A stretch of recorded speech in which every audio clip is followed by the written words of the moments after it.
Assalamualaikum. Kami daripada kumpulan 8 akan membentangkan tajuk kami iaitu Falsafah Kebahagiaan menurut Kacamata Islam. Assalamualaikum dan salam sejahtera. Saya Nufakia Husna binti Mardi akan membentangkan tentang konsep kebahagiaan atau Al-Sa'adah. Secara ringkas, Al-Sa'adah bermaksud hidup tanpa kesusahan dan mencapai ketenangan jiwa. Dalam falsafah barat, Aristotle melihat kebahagiaan sebagai kesenangan peribadi. Manakala, Plato pula menekankan keseimbangan antara nafsu, kehendak dan akal fikiran. Dalam Islam, istilah Al-Falah dan Al-Najah digunakan untuk menggambarkan kebahagiaan. Menurut Al-Ghazali, kebahagiaan sebenar datang daripada ketaatan kepada Allah, bukan daripada harta benda. Tokoh Islam seperti Ibnu Miskawah dan Ibnu Sina pula menyatakan bahawa kebahagiaan tertinggi hanya dapat dicapai di akhirat. Ibnu Tufail pula menambah bahawa puncak kebahagiaan ialah pertemuan dengan Allah. Islam tidak menolak kebahagiaan duniawi. Nabi SAW menyebut 4 sumber kebahagiaan dunia: isteri yang solehah, rumah yang luas, jiran yang baik dan juga kenderaan yang selesa. Namun, kebahagiaan akhirat tetap yang utama, iaitu terselamat daripada azab kubur dan masuk ke syurga. Akhir sekali, asas kebahagiaan dalam Islam ialah ilmu dan amal, iaitu mengenal Allah, berakhlak mulia, mengawal marah dan melatih nafsu melalui mujahadah an-nafs. Sekian, terima kasih. Assalamualaikum, nama saya Putri Aidatul Ajrana binti Muhammad Amin, nombor metrik 2025220048. Saya akan membentang sedikit mengenai latar belakang falsafah kebahagiaan. Pertama sekali, kebahagiaan atau bahagia mempunyai maksud yang berbeza bagi setiap manusia. Menurut Kamus Dewan Bahasa dan Pustaka edisi keempat, bahagia merujuk kepada suasana yang senang, aman, damai dan gembira. Dalam falsafah barat, Aristotle menjelaskan bahawa kebahagiaan dicapai melalui kehidupan bermoral dan penggunaan akal fikiran. Manakala dalam falsafah Islam, tokoh seperti Imam Al-Ghazali menyatakan bahawa kebahagiaan adalah kemuncak ketakwaan kepada Allah. Seterusnya, kebahagiaan berada di bawah perbahasan falsafah etika. Dalam falsafah etika, terdapat 15 topik utama. Dari sudut sejarah barat, perbincangan tentang kebahagiaan bermula sejak zaman Greek purba melalui karya Plato, Aristotle dan Epicurus. Pada zaman pertengahan, ia dibincangkan oleh Augustine dan Aquinas. Kemudian, pada zaman moden, tokoh seperti John Locke, Immanuel Kant dan John Stuart Mill turut membincangkan konsep ini. Pada hari ini, kajian tentang kebahagiaan turut berkembang dalam bidang psikologi dan ekonomi. Namun, banyak perbahasan moden bersifat sekular kerana tidak mengambil kira aspek akidah dan kerohanian seperti yang ditekankan dalam Islam. Dalam tradisi ilmu Islam, konsep kebahagiaan juga dibahaskan oleh ahli kalam dan ahli falsafah Islam. Antaranya ialah Imam Al-Ghazali yang mengulas konsep ini dalam karyanya iaitu Mizan Al-Amal dan Ihya Ulumuddin. Nama saya Ain Valerina binti Zaidi, nombor matris 2025476806. Menurut Islam, bukan bergantung kepada kekayaan atau kemodenan, tetapi kepada kesejahteraan hati dan kestabilan rohani melalui iman dan amalan seseorang individu, dan ia boleh mempengaruhi masyarakat sekelilingnya.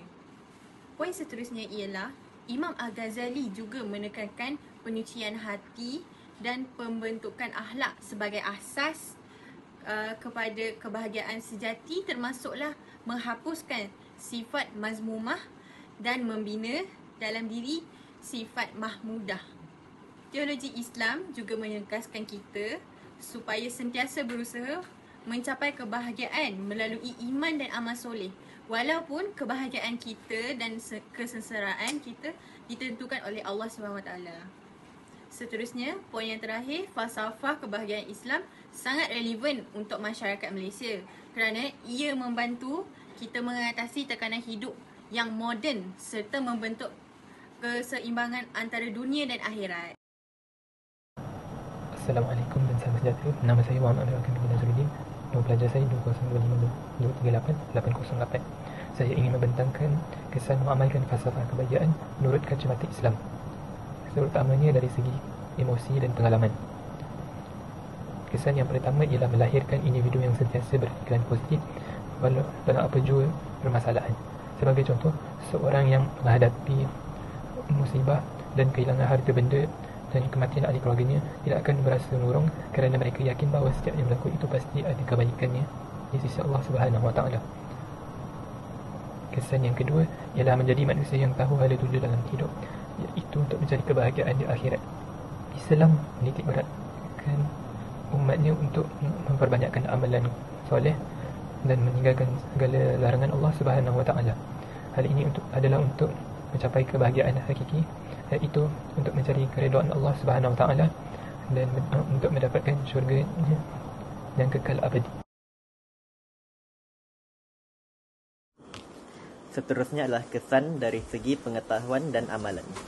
Peraturan dalam Islam membentuk akhlak, disiplin dan kefahaman terhadap nilai keadilan serta tanggungjawab. Dengan menghayati dan mengamalkan peraturan berasaskan falsafah Islam, masyarakat dapat mencapai keamanan, mencegah gejala sosial dan membina kesejahteraan hidup di dunia dan akhirat. Berdasarkan soal selidik yang telah dibuat oleh kumpulan kami, terbukti bahawa berdasarkan graf hasil daripada soal selidik kami, yang mendapat pilihan paling tinggi ialah kenyataan yang nombor 5, iaitu saya sedar bahawa tanpa peraturan hidup manusia akan menjadi tidak teratur. Jadi ini membuktikan juga bahawa betapa pentingnya peraturan falsafah Islam ni di dalam kehidupan manusia. Saya Nurul Awatif binti Masri, nombor matrik 2025-234-998. Jadi, kesimpulan dari penyelidikan kami, sesebuah kebahagiaan yang sebenar adalah datang dari seberapa besar ketaatan, ketakwaan dan juga kekuatan iman seseorang hamba kepada Allah Subhanahu Wa Taala. Iman yang merupakan sumber dan juga asas kepada kita apabila menghadapi sebarang ujian adalah sesuatu yang tidak dapat diberikan oleh manusia dan juga dunia. Oleh itu, pengetahuan ilmu agama sejak dari kecil dan juga sejak dari azali adalah sangat penting untuk mereka mengetahui bahawa sesebuah kebahagiaan adalah datang dari Allah Subhanahu Wa Taala, bukannya datang dari mewahnya dunia dan juga hebatnya populariti. Oleh itu, menggunakan media massa pada zaman kini adalah sangat penting untuk salah satu cara menyebarkan agama Islam. Ini kerana pada zaman kini ramai yang mencari kebahagiaan melalui digital dan juga media massa tanpa mereka menyadari bahawa pendekatan diri kepada Allah Subhanahu Wa Taala merupakan kunci utama kepada kebahagiaan seseorang manusia, tidak hanya di dunia akan tetapi juga di akhirat.